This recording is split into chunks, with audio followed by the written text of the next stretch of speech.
మంచిది ప్రియులారా, గమనించండి. ఎపిఫానియా తరువాతి మొదటి ఆదివారం. ఎపిఫానియా అంటే బైబిల్ భాషలో అర్థం కదండి. అన్యజనులకు దేవుడు తనను తాను ప్రత్యక్షపరచుకోవడం.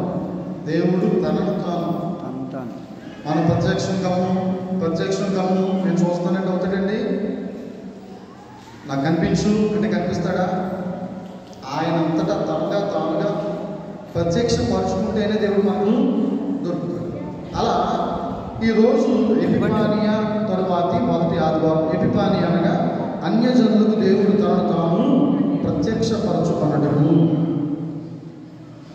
చెప్పండి, ఇప్పుడు ఏంటి? అన్యజనులకు తనను తాను దేవుడు ప్రత్యక్షపరచుకున్నటువంటి శుభదినం ఇది. ఆ రోజు మంచిది ప్రియులారా.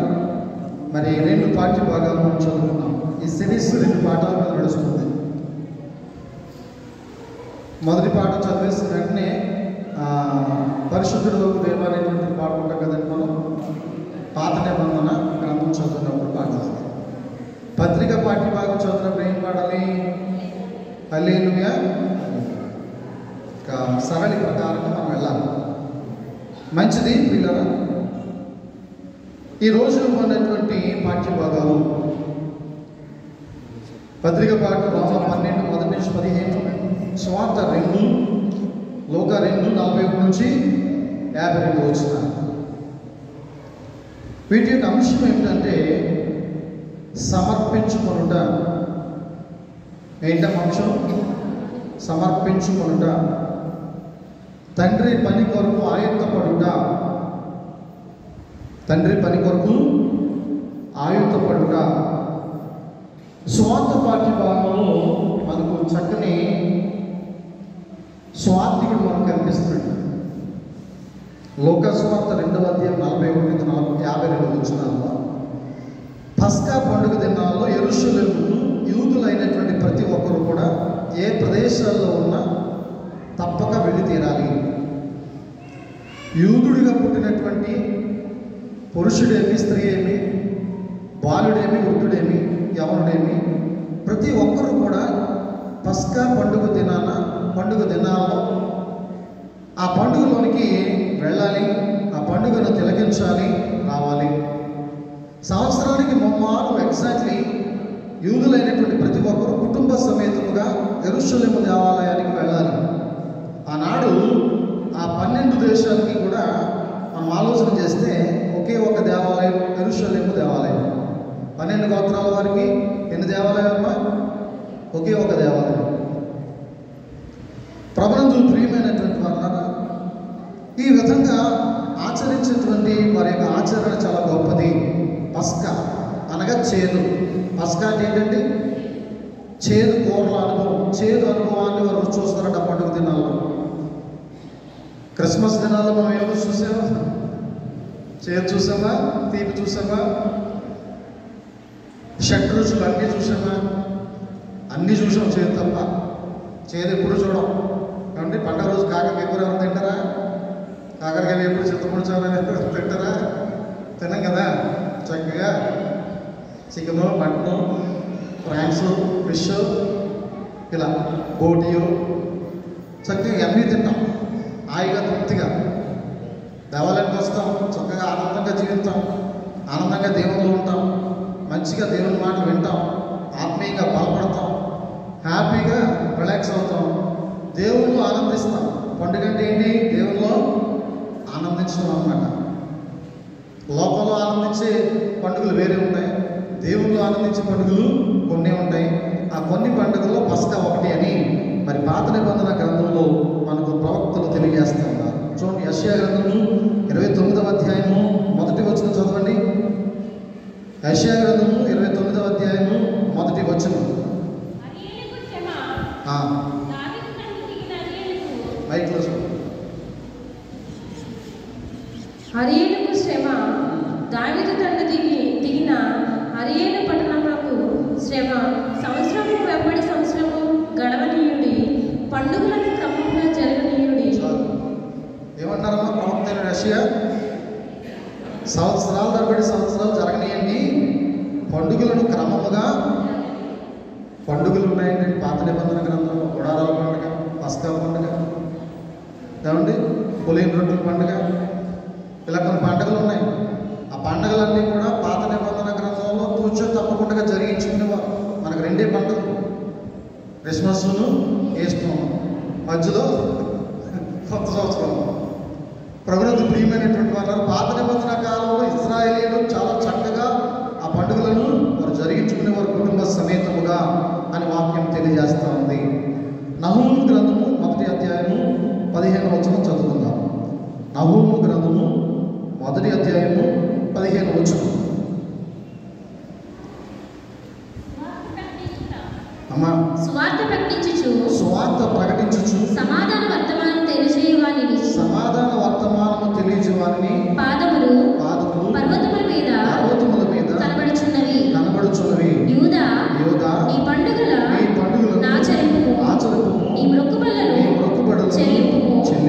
వ్యర్థుడు ఈ మధ్య ఇక సంచరించడు. యూదా నీ పండుగలను ఆచరించుము, నీ మొక్కుబడులను చెల్లింపుము. యెషయా అన్నారు, సంవత్సరాలు జరగనియండి, పండుగలను క్రమముగా జరగనియండి.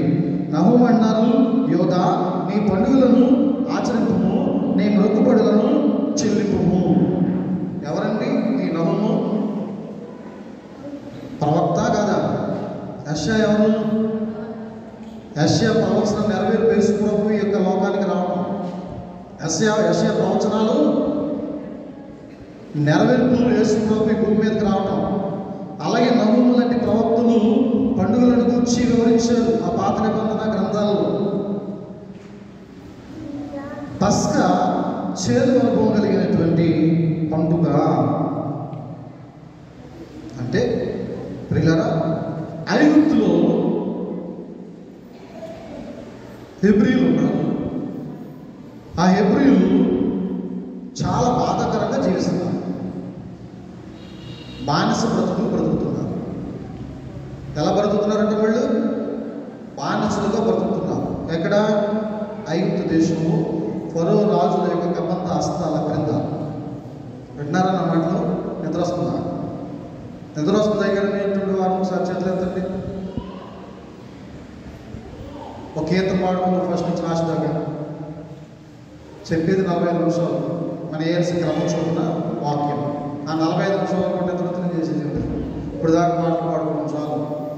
ప్రభునందు ప్రియమైనటువంటి వారులారా, ఐగుప్తులో చిక్కుకుపోయారు హెబ్రీయులు అనగా దేవుని పిల్లలు, ఇశ్రాయేలీయులు. బాధపడుతున్నారు. ఈ బాధలు మేము భరించలేకపోతున్నాం దేవా, ఈ భారాలు మేము మోయలేకపోతున్నాము, మమ్మల్ని తప్పించు, విడిపించు అని వేడుకుంటున్నారు. ఎవరిని? దేవుణ్ణి. వారి మధ్యలోనే జన్మింపజేశారు మోషేని. ఫరో రాణి ఆయన పెంచుకుంది, రాణివాసాల్లోనికి తీసుకుంది, చక్కని విద్యాబుద్ధులు నేర్పించింది, యుద్ధం నేర్పించింది, రాజకీయం నేర్పించింది. సమస్తము రాజుల కుటుంబాల్లో ఉన్నటువంటి అన్న వస్త్రాలు ఆయన అనుభవించారు. చాలా సుఖానుభవాన్ని కలిగి ఉన్నారు. ఆయనకి తెలీదు నేను హెబ్రీయుడిని. నదిలో జమ్ముపేటలో విడిచిపెట్టింది మిరియా అక్క. ఆ జమ్ముపేటలో పుట్టుకు వెళుతున్నటువంటి ఆ బిడ్డను ఫరో రాణి తీసుకుని పెంచి పెద్ద చేసింది. ఆ కుటుంబంలో పెరిగి పెద్దవాడయ్యాడు మోషే. కారణజన్ముడు.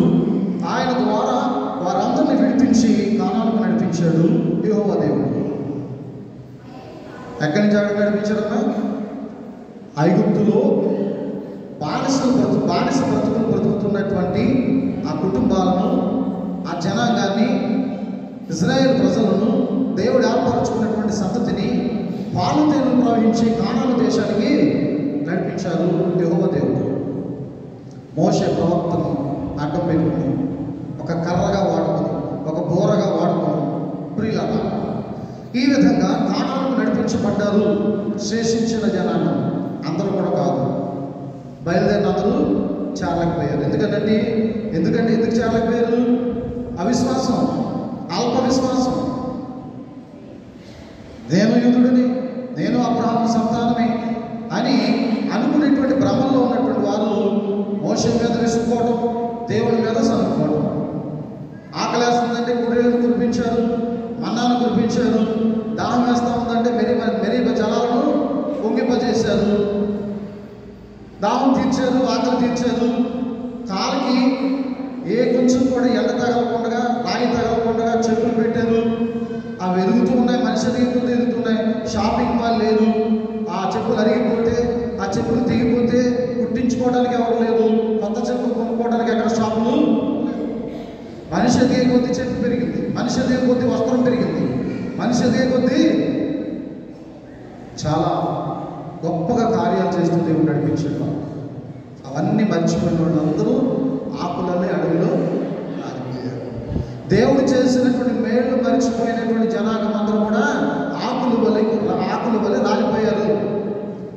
దేవుడు చేసిన మేలు గుర్తుంచుకున్నటువంటి వారు, దేవుని యందు కృతజ్ఞులైనటువంటి వారు మాత్రమే కానానికి చేర్చబడ్డారు. Each one. మోషే గారు కూడా ఆగిపోయారు. ఆగిపోయారంటే సాగిపోయారా? ఎందుకు ఆగిపోయారు చెప్పాలి. ఏమన్నారు ఆయన కొండ దిగి వచ్చి? దేవుడి పిల్లలు ఏమన్నారంటే ఆయన, ద్రోహులారా, నా దేవుడు మీకు ఇంత మేలు చేస్తే నా దేవునికి మీరు చేసే కీడిదా? ఏం చేశారు కీడళ్ళు? నందం పండుగ చేసుకున్నారు. దోచుకొచ్చేసిన సొమ్మంతా పోగు చేసేసి కరెంట్ పెట్టేసి చక్కగా దూడ బొమ్మను చేసుకుని వాళ్ళు ఏం చేస్తున్నారండి, ఆ దూడని భూమని మోస్తా పండగ చేసుకున్నారు. మత్తులై ఉన్నారు, త్రాగబోతులైపోయి ఉన్నారు. ఎందుకు చేస్తున్నారో తెలియదు. వాళ్ళు సృష్టించుకున్నటువంటి ఒక బొమ్మను దేవుడిగా ఎన్నిక చేసుకుని ఈ గామించి ఈ బొమ్మ మన దేవుడని ఊరేగిస్తూ ఉన్నారు. అది చూడలేక మోసే ఎర్ర సముద్రాన్ని 2 పాయలుగా చీల్చి, నా దేవుడు మిమ్మల్ని ఆ కష్టకాలం నుంచి బయటికి తీసుకొస్తే మీరు చేసేది ఇదా అని ఆయన బాధపడుతూ గుండె చెరువైపోయి, ద్రోహులారా అన్నందుకు మోసే నీలో సహనం చచ్చిపోయింది. ఏమన్నాడమ్మ దేవుడు? మోసే నీలో సహనం చచ్చిపోయింది. ఓర్పు లేకుండా పోయావు, చాలేక ఎంతో కష్టపడ్డావు, నా దగ్గరకు వచ్చాయి వేరొక నాయకుడు నేను వారికి ఇస్తాను అని మోషేని ఏం చేశాడు? ఆయన దూతల చేత పరలోకానికి తీసుకెళ్ళాడు. ఆ ఐగుప్తులో వారు చేసినటువంటి అకృత్యాలు, ఆ ప్రదేశాల్లో వారు జీవించినటువంటి నీచ జీవితం, ఆ చేదు అనుభవాలు గుర్తు చేసుకోవటమే పస్కా పండుగ. అర్థమైందమ్మా పస్కా పండుగ యొక్క గొప్పతనం? అక్కడ చేసినటువంటి పనులు, అక్కడ మోసినటువంటి భారాలు, అక్కడ పడ్డటువంటి కష్టాలు, నష్టాలు, కన్నీళ్లు, వాటన్నిటిని జ్ఞాపకం చేసుకోవటం.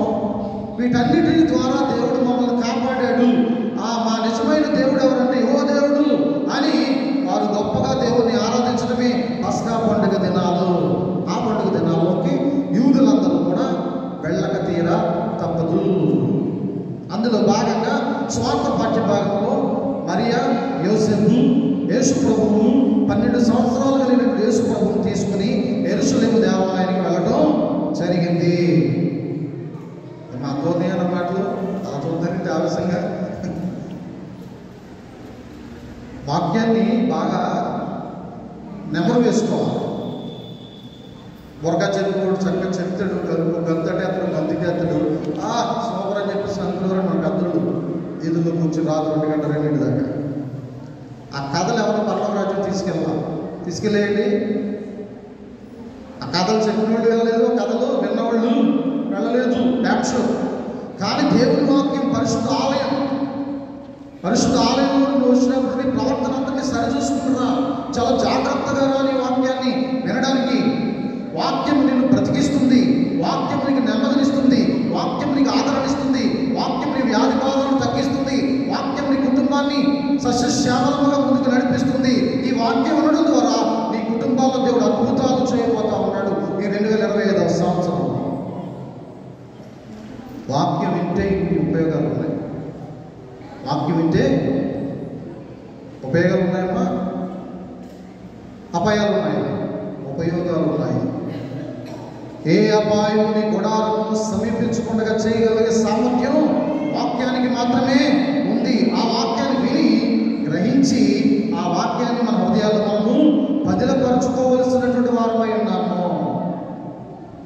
వాక్యాన్ని ధ్యానించి దేవుని మందిరానికి రావాలి. ఈరోజు 2 పాఠాలు చదువువచ్చిన వారందరూ కూడా ఇంటి దగ్గర రోజుకు ఒకసారి చదువుకుని మంత్రం అనుకున్నాం. అప్పుడు బాగా పాఠాలు మనకు అర్థమవుతాయి. ఏఎల్సీ రూల్స్ రెగ్యులేషన్స్ ప్రకారంగా ఏఎల్సీ పాస్లో దేవుని వాక్యాన్ని బోధిస్తున్నాం. వాక్యాన్ని తూచా తప్పకుండా మీకు అర్థమయ్యే విధంగా దేవుని మందిరంలో దేవుని యొక్క వాక్యాన్ని మీకు అందించడమే మా బాధ్యతగా, మా కర్తవ్యంగా, మాకు ప్రాణముగా మేము భావిస్తుంటాం. ప్రభునందు ప్రియమైనటువంటి వాళ్ళ ఈ విధంగా చేదులను చూసే పండుగ, వేగిరపడి తినవలసినటువంటి పండుగ, జ్ఞాపకార్థపు దినము, అనుభవాన్ని చూపించే పండుగ, మనం పడ్డ కష్టాన్ని జ్ఞాపకం చేసుకుని రుచి చూపించే పండుగ. ఇర్మియా గ్రంథం 19వ అధ్యాయం 5 వచనం చదువుతున్నాం ఒకసారి.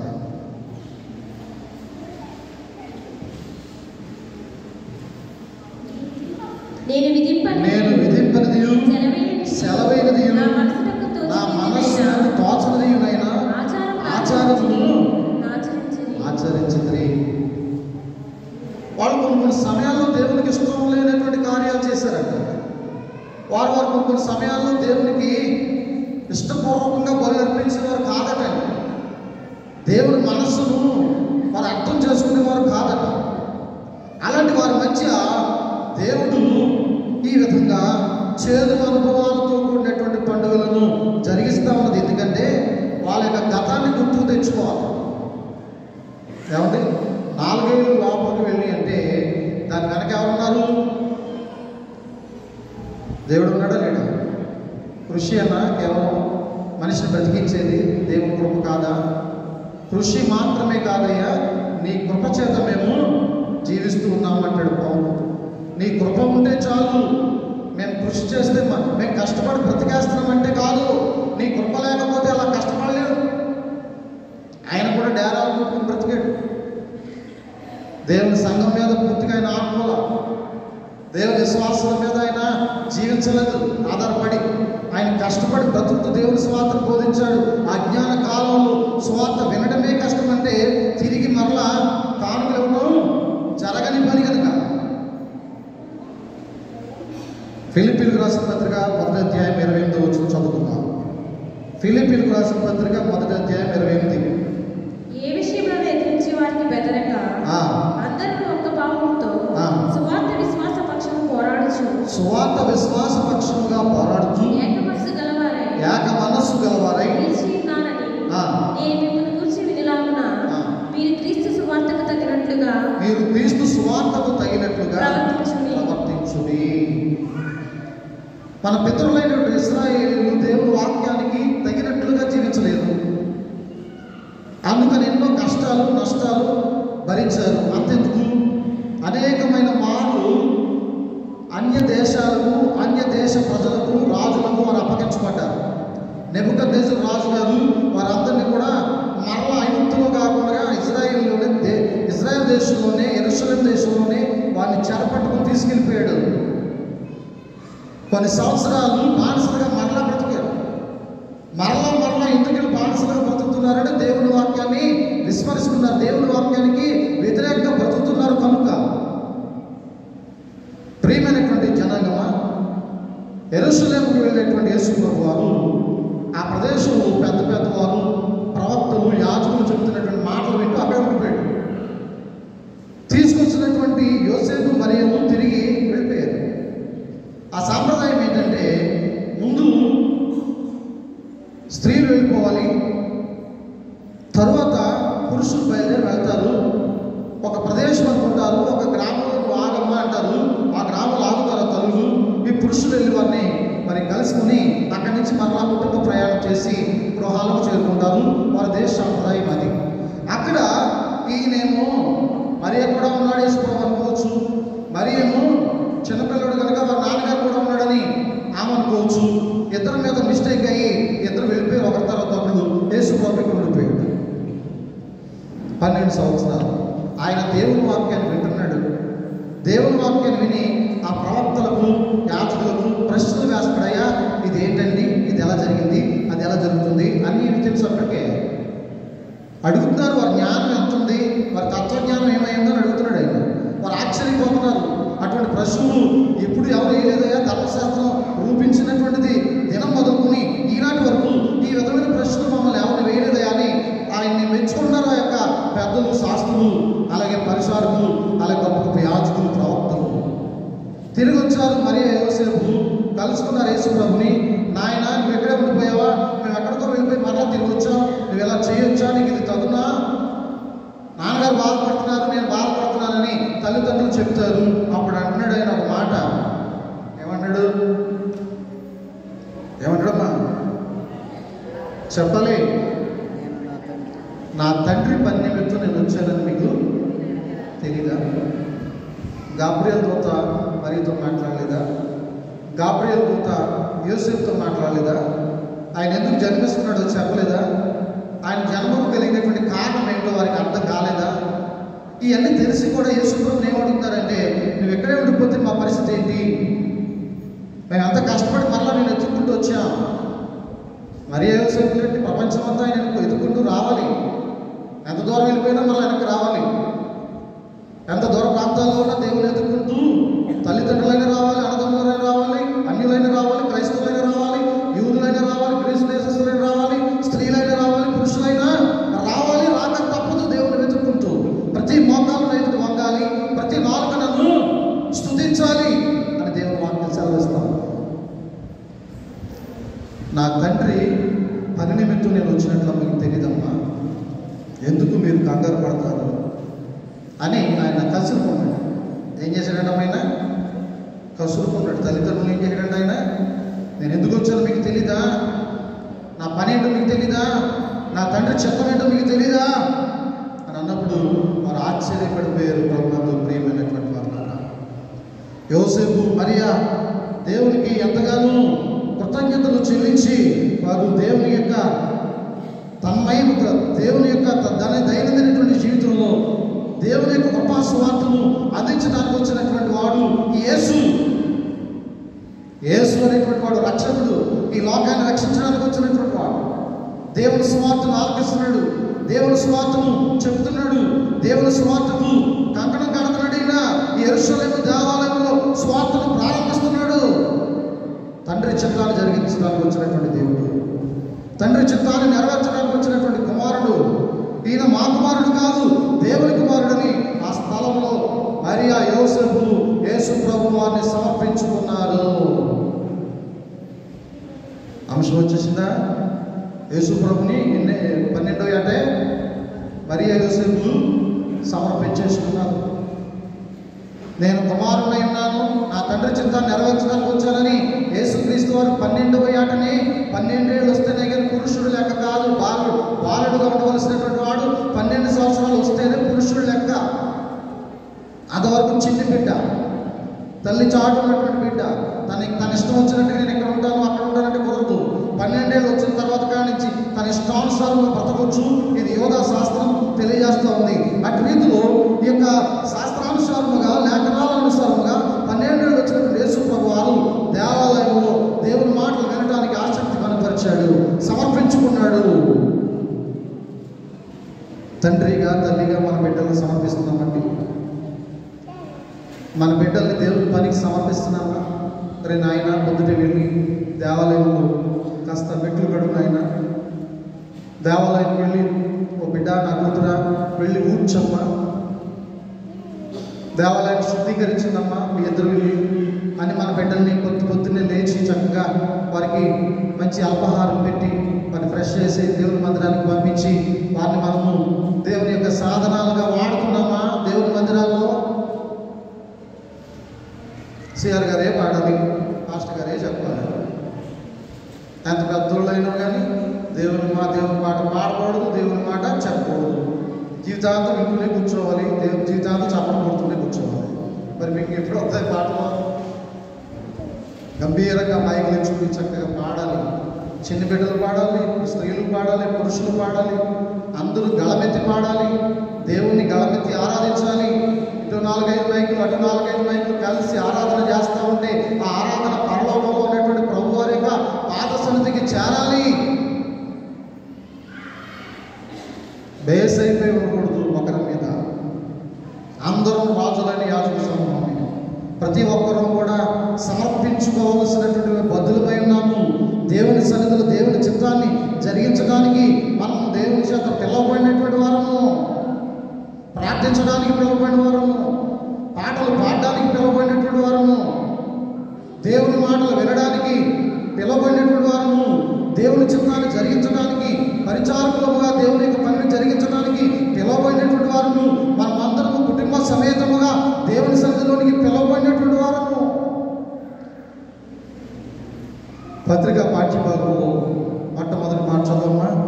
కాబట్టి సహోదరులారా పరిశుద్ధమును దేవునికి అనుకూలమునైన సజీవ యాగముగా మీ శరీరములను ఆయనకు సమర్పించుకొనుడని దేవుని యొక్క వాత్సల్యాన్ని బట్టి బ్రతిమాలుకుంటున్నాను. చాలు. ఎవరు చెప్తారమ్మా?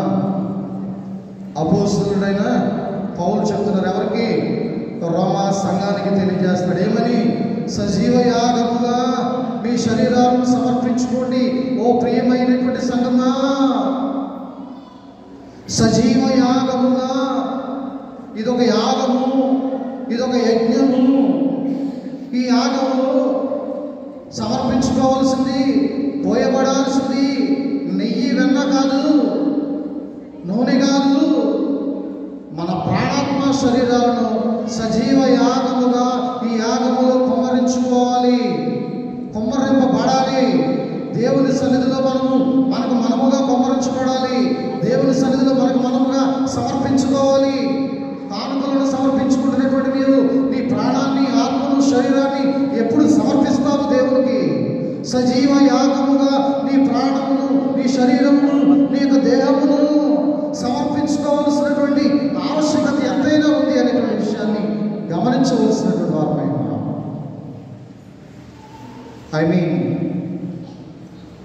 పాడుతున్నాం, దేవుని కీర్తన పాడుతున్నటువంటి మాట పాడుతున్నాం. అల్లరితో కూడినటువంటి పాటల పాడుతున్నాం.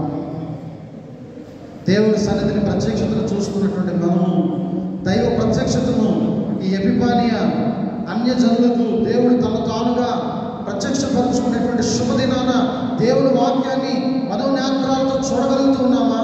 చూస్తూ ఉన్నటువంటి మనము మరలా ఏ విధమైనటువంటి విచిత్రాలను చూస్తున్నాం ఈ లోకంలో? దేవుని చూస్తున్నటువంటి నేత్రాలతో మరలా ఏమేమి చూస్తున్నాం? దేవుని కీర్తనలు పాడుతున్నటువంటి ఈ నోటితో ఏమేమి పాడుతున్నాం? దేవుని కూర్చున్నటువంటి మాటలు వింటున్నటువంటి చెవులతో మరి ఏమేమి వింటూ ఉన్నాం? అది సమర్పణ. సమర్పించుకోవటం అంటే దేవుని మాటలు తప్ప వేరే మాటలు వినకూడదు. సమర్పించుకోవడం అంటే దేవుని పాటలు తప్ప వేరే పాటలు మన నోటి వచ్చి పలకూడదు. సమర్పించుకోవడం అంటే దేవుని చిత్తానుసారంగా జీవించడమే తప్ప లోకానుసారమైనటువంటి జీవితాలను మనం కలిగి జీవించకూడదు. ఇది దేవుని ఎదుట మనము సాగిలపడి నమస్కరించి సజీవ యాగములుగా మనల్ని మనం సమర్పించుకోవడం అంటే ఇది. ధర్మశాస్త్రం పాపం ఏంటో చెప్పిందంతే. పాపం ఏంటి? పాపం చేస్తే ఏ పాపానికి ఏ శిక్ష? Commanding and demanding, rules and regulations, తప్పులు మరియు శిక్షలు. యేసు ప్రభు వచ్చారు, నేను క్షమించడానికి వచ్చారు. నేను క్షమించడానికి వచ్చినటువంటి ఆయన పరిశుద్ధమైన రక్తాన్ని లోకంలో చిందించి వెళ్ళారు. ఆయన సజీవ యాగముగా తన ప్రాణాన్ని దేవుడికి అర్పించారు. ఆయన సజీవ యాగముగా తన రక్తాన్ని మన కొరకు సమర్పించారు. ఆ రక్తంలో ఎవరైతే కడుక్కున్నారో కాళ్ళు కదండి పాపాలు, కాళ్ళు కదండి హృదయాలు. హృదయం అన్నిటికంటే ఘోరమైన వ్యాధి కలిగింది. హృదయం అన్నిటికంటే ఘోరమైన వ్యాధి కలిగింది. దేవుని పనిలో ఉన్నాము అనుకుంటున్నాం, కానీ దేవుని పనిలో ఉన్నట్టే ఉంటూ దేవునికి వ్యతిరేకంగా అనేకమైనటువంటి తలంపులు కలిగి ఉన్నాం. అది సమర్పించుకోవడమా? దేవుని సన్నిధిలో నేను పాటుపడుతున్నాను, శ్రమానుభవంతో కష్టించి పనిచేస్తున్నాను, ఎన్నో ఏళ్లుగా దేవుని సన్నిధిలో నేను దేవుని కొనియాడుతున్నాను. నికోదేమంటాడు, పరలోకం వెళ్ళాలంటే నేను ఏం చేయాలి? నిత్య జీవంలో ప్రవేశించాలంటే నేను, తెలిసిందా నికోదేవికి? నిత్య జీవంలోకి వెళ్ళాలని ఏం చేయాలి తెలిసిందా? నిత్య జీవంలో ప్రవేశించాలంటే నికోదేము ధర్మశాస్త్ర కోవిదుడు, ధర్మశాస్త్రం అంతా తెలిసినటువంటి వాడు. ఆయనకి నిత్య జీవంలోకి వెళ్ళాలంటే తెలిసిందా? తెలియకొచ్చాడు యేసు ప్రభు దగ్గరికి. నేను నిత్య జీవంలోకి వెళ్ళాలంటే ఏం చేయాలంటయ్యా అన్నాడు. క్రొత్తగా జన్మించిన శిశువులే నీవు మారు మనసు పొంది పశ్చాత్తాపంతో దేవుని పాదాల సన్నిధిలో ఒదిగిపో, ప్రార్థన చేయి అని యేసు ప్రభు చెప్పారు. కొత్తగా జన్మించినటువంటి తల్లి గర్భంలోనికి మరలా వెళ్ళి 9 మాసాల నుండి రావాలా అని అంటాడు ఆయన. మారు మనసు పొందడమే, పశ్చాత్తాపంతో దేవుని పాదాలు నీ కన్నీటితో కడగటమే కొత్తగా జన్మించడం అంటే. ఆ కొత్తగా జన్మించినటువంటి అనుభవం ఒక సమర్పణ. ఆ కొత్తగా జన్మించినటువంటి శిశువును పోలినటువంటి జీవితం, దేవునికి అంకితాభావంతో మనముగా సమర్పించుకున్నటువంటి ఒక గొప్ప ఉద్దేశం, తలంపు, ఆశ. ఆ విధమైన తలంపులు మనం కలిగి ఉన్నామా? ప్రభుత్వంతో ప్రియమైనటువంటి సోదర సోదరీమణులారా, దేవుని మనసెరిగి మన మనసు నిండా దేవుని నింపుకోగలుగుతూ ఉన్నామా? దేవుని యొక్క గుడిని మన గుండెల్లో కట్టుకొని ఆ గుడి గంటలను దేవుని కొరకు మనము మ్రోగించగలుగుతూ ఉన్నామా? విరిగి నలిగిన హృదయాలే దేవునికి బలియాగాలని దేవుడు చెప్తూ ఉన్నారు కదా. ఆ విధంగా విరిగి నలిగినటువంటి హృదయాలు మనము ఈ మధ్యాహ్న కాల సమయంలో కలిగి ఉన్నామా? విరిగిపోవాలండి మనసు, కరిగిపోవాలండి హృదయం. అప్పుడే పన్నీరు తయారవుతుంది. పాలను ఏం చేస్తారండి? పన్నీరు తయారు చేయడానికి విరగబెట్టేస్తారండి. బాగా ఉడికించి ఏం చేస్తారంటే విరగబెట్టేస్తారు. అంటే పాలు కాసేటప్పుడు కాస్త కాఫీ కలుపుకోవడానికి, టీ కలుపుకోవడానికి పోసినప్పుడు విరిగిపోతే చూసారా? అప్పుడు మనం ఏమనుకుంటాం? అయ్యో పాలు అనవసరంగా విరిగిపోయి అటు ఉసూరు మంట చూస్తాం. పాలు ఉంటే మరలా వేస్తాం, మరలా వేసిన మరలా విరిగిపోతాయేమో అని ఎదురు చూద్దాం. అన్నట్టుగా మరలా విరిగిపోతాయి, బాధపడి అలా పోసేసి కడిగేసుకుంటాం. కానీ పన్నీరు తయారు చేయడం ప్రత్యేకించి విరగబెడతారు. అప్పుడు ఒక అధునాతనమైనటువంటి ఒక గొప్ప మధురానుభూతిని వాళ్ళు తయారు చేస్తున్నారు ప్రభునందు ప్రియమైనటువంటి వాళ్ళ. అలాగే మనం హృదయం చేదు అనుభవాలతో నిండిపోయినటువంటి మన హృదయం విరిగిపోవాలి. మాయలు మంత్రాలతో నిండిపోయినటువంటి మన హృదయం పగిలిపోవాలి. దేవునికి పరిశుద్ధమైన రక్తం చేత మన హృదయం మనం కడుక్కోవాలి. అప్పుడే దేవునికి సజీవ యాగముగా మనము సమర్పించుకోగలము. ఏ అలవాటుకి నేను బానిస కాకుండా దేవునికి సమర్పించుకున్నానండి. నేను రక్షణ అనుభవాన్ని రక్షణ పొందాను. అది మొదలుకొని ఇది వరకు కూడా లోకం వైపు కన్నెత్తి చూడలేదు. ఏ అలవాటుకి నేను బానిసగా నేను బ్రతకట్లేదు. ఎటువంటి విగ్రహారాధన నా జీవితంలో లేదు. దేవుణ్ణి నేను నా మనసు నిండా నింపుకుని ఆయన్ని మాత్రమే ఆత్మతో సత్యంతో ఆరాధిస్తున్నానని కలిగే స్థైర్యం నీకుందా? ప్రియ నేస్తమా, దేవుని మాత్రమే నేను ఆరాధిస్తున్నాను. వేరే ఇతర లోహాలను కానీ, ఏ ఇతర వస్తువులను కానీ, ఏ ఇతర మనుషులను కానీ, ఏ ఇతర అధికార వ్యామోహాలను కానీ, ధన వ్యామోహాలను కానీ, శరీరాశలను కానీ, నేత్రాశలను కానీ, జీవపు డంబాలను కానీ విగ్రహముగా ఎంచుకుని నేను విగ్రహారాధన చేయట్లేదు. దేవుని మాత్రమే ఆరాధిస్తున్నాను. ప్రభునందు ప్రియమైనటువంటి వారు, యేసు ప్రభు వారు సజీవ యాగముగా కుమ్మరించబడ్డాడు. యేసు ప్రభు వారు దేవుని యొక్క సన్నిధిలో ఎంతగానో మొర్రపెట్టాడు. ఆయన చిత్తాన్ని బహుశా ఎంతగానో నెరవేర్చడానికే వచ్చాను అని మరి ఆయన చెప్పడం జరిగింది. ఆయన చిత్తాన్ని చివరి వరకు కూడా నెరవేర్చాడు. తండ్రి చిత్తానుసారంగా తన ఆత్మను అప్పగించుకున్నాడు. తన శరీరంలో ప్రతి రక్తపు బొట్టును మన కొరకు చెందించాడు. తండ్రి పనుల మీద నేను వచ్చినటువంటి వాడను అని ఆయన చెప్పుకుంటున్నాడు. మనం ఏ పనుల మీద వచ్చినటువంటి వారమై, ఏ పనుల మీద దేవుని సన్నిధిలో మనం గడుపుతూ ఉన్నాం, ఏ విధంగా దేవుని సన్నిధిలో మనము అంకితాభావంతో దేవుని యొక్క వెనికిడిలో మనం దేవుని వాక్యాన్ని ఆలకిస్తూ ఉన్నాం అనేటువంటి విషయాన్ని గ్రహించవలసినటువంటి వారమై ఉన్నాం. చూడండి, చివరిగా యాకోబు పత్రిక 1వ అధ్యాయము 18వ వచనం చదువుకుందాం ఒకసారి. యాకోబు పత్రిక 1వ అధ్యాయము 18వ వచనం. ఆయన తను సృష్టించినటువంటి వాటిలో మనము ప్రథమ ఫలముగా ఉన్నట్లు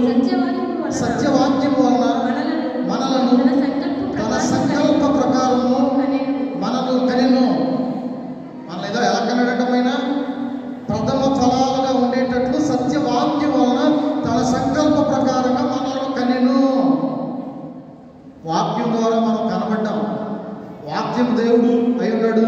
ఆ దేవుని యొక్క వాక్కు అనగా నోట్లో చూడబడ్డాం. తండ్రిని పోలి పెట్టున్నాడు అనుకోండి, ఏమంటారు? మీ నాన్నను పోలి ఉన్నారు నాయన, నాయనమ్మలు అయిన వాళ్ళు, అత్తలు అయిన వాళ్ళు ఏమంటారంటే మీ నాన్న నోట్లో చూడబడ్డావరా అంటారంటే నోట్లో పడిపోయినట్ట అలంకార రూపంలో మాటలు మాట్లాడతారు పెద్దలు, సామెతల రూపంలో. అంటే అచ్చుకుంటున్నట్లుగా అలా ఉన్నావు అని అర్థం ఆ మాటకి. అలాగే దేవుని యొక్క సత్యవాక్యం అనేటువంటి నోటి నుంచి మనం ఊడిపడ్డాం. సత్యవాక్యం అనగా సత్యమే తప్ప అబద్ధం అనేటువంటిది ఆ వాక్యంలో ఉంటుందండి. దేవుని వాక్యంలో ఎక్కడైనా అబద్ధాలు ఉన్నాయా? దేవుని వాక్యంలో ఎక్కడైనా కల్పితాలు ఉన్నాయా? దేవుని వాక్యంలో ఎక్కడైనా ప్రలోభాలు ఉన్నాయా? ప్రభునందు ప్రియమైనటువంటి వాళ్ళారా, దేవుని యొక్క సంకల్పం అంటూ ఒకటి ఉంది. నిన్ను రక్షించాలి. ఏం చేయాలి? దేవుని మందిరానికి వచ్చి నిన్ను రక్షించుకోవాలని దేవుడు అనుకోవడం తప్ప, అలా అనుకుని మా నోట ఆయన మాటలు వచ్చి మీకు అర్థమగు రీతిలో దేవుని యొక్క ప్రవచనాలు ఈ విధంగా ప్రవచింపచేయడం దేవుని చిత్తమని మనం భావించడం అరుదా, భావ్యం కాదా అని మేము తెలియజేస్తాము. కీర్తన గ్రంథం 35వ అధ్యాయం 3వ వచనం చదువుకుందాం ఒకసారి. కీర్తన గ్రంథము 35. ఈట చూసి నన్ను తరుమువాడిని అడ్డగింపుము, నేనే నీ రక్షణ అని నాతో సెలవిప్పు. నా ప్రాణము తీయగూరు వారికి సిగ్గును అవమానములు కలుగును గాక. నాకు కీడు చేయని ఆలోచించేవారు వెనుకకు మళ్లింపబడి లజ్జపడుదురు గాక. ఏమంటే దేవుని పిల్లల్ని దేవుని వాక్యం నుంచి తొలగించాలనుకునేటువంటి వారందరూ ఏదో ఒక రోజు సిగ్గుపడతారు. దేవుని పిల్లల్ని వాక్యం నుంచి తప్పించిన, దేవుని పిల్లల్ని ప్రార్థన నుంచి తొలగించిన, దేవుని పిల్లల్ని మరి సన్నిధిలో దేవుణ్ణి ఆరాధించడానికి బద్దులైనటువంటి వారిని ఖండించిన ఏదో ఒక రోజు సిగ్గుపడతారని ఈరోజు వాక్యం అంతా మాట్లాడుతూ ఉంది. ప్రభునందు ప్రేమైనటువంటి వారు, దేవుని సంకల్ప ప్రకారం అందరం జన్మించాం. దేవుని సంకల్పం అందరం ఉన్నాం. దేవుని సంకల్పం ప్రకారంగా అందరం జీవిస్తున్నాం. దేవుని సంకల్పం ప్రకారంగా సంఘం కట్టబడతా ఉంది. దేవుని సంకల్పం ప్రకారంగా కుటుంబ వ్యవస్థ రక్షించబడుతుంది. ఆ రక్షించబడినటువంటి కుటుంబ వ్యవస్థను ఏ ఒక్కరైనా చిన్న భిన్నం చేయాలని చూస్తే, అనగా అపవాది చూస్తే, అపవాది ఏదో ఒక రోజు సిగ్గుపడక తప్పదు. దేవుని పిల్లలైనటువంటి వారి జోలికి నేను వెళ్ళినందుకు నేను ఆ యొక్క పాతాళంలో బంధింపబడవలసినటువంటి పరిస్థితి వచ్చింది అని గుర్తెరగక తప్పదు. ఆనాడు అపవాది ఏదో ఒక రోజు సిగ్గుపడక తప్పదు. దేవుని పిల్లలను శిక్షించిన, దేవుని పిల్లల్ని బాధించిన, దేవుని పిల్లల్ని ఏ విధంగానైనా హింసలకు గురి చేసిన ఏదో ఒక రోజు అపవాది సిగ్గుపడక తప్పదు. యోబును హింసించినటువంటి అపవాది సిగ్గుపడక తప్పలేదు. అనేకమైనటువంటి వారు దావీదుని కుటుంబ వ్యవస్థలో కల్లోలాలకు గురి చేసి పరిగెట్టించినటువంటి అపవాది సిగ్గుపడక తప్పలేదు. ఈ విధంగా దేవునికి సంకల్పం ప్రకారంగా జన్మించిన మనమందరం గొల్లమూడి ఎపిఫానియా లూథరన్ సంఘం అనేటువంటి తల్లి నోటలో నుంచి ఓడిపోయినటువంటి బిడ్డలు. ప్రతి ఒక్కరూ కూడా అన్యోన్య సహవాసంతో కలిసి జీవించాలి, మెలగాలి. సజీవ యాగముగా మన కుటుంబాలను దేవునికి సమర్పించాలి. మన యొక్క వ్యక్తిగత జీవితాలను సజీవ యాగముగా దేవునికి సమర్పించుకోవాలి. దేవుని పరిపూర్ణమైన విశ్వాసంతో నమ్మాలి. ప్రగాఢ సానుభూతితో ఒకరి పట్ల ఒకరు ప్రేమను వ్యక్తం చేయాలి. అట్టి కృప పరిశుద్ధాత్మ దేవుడు మీకు అనుగ్రహించును గాక. ఆమేన్. సమస్త జ్ఞానమునకు మించిన దేవుని సమాధానము యేసుక్రీస్తు వలన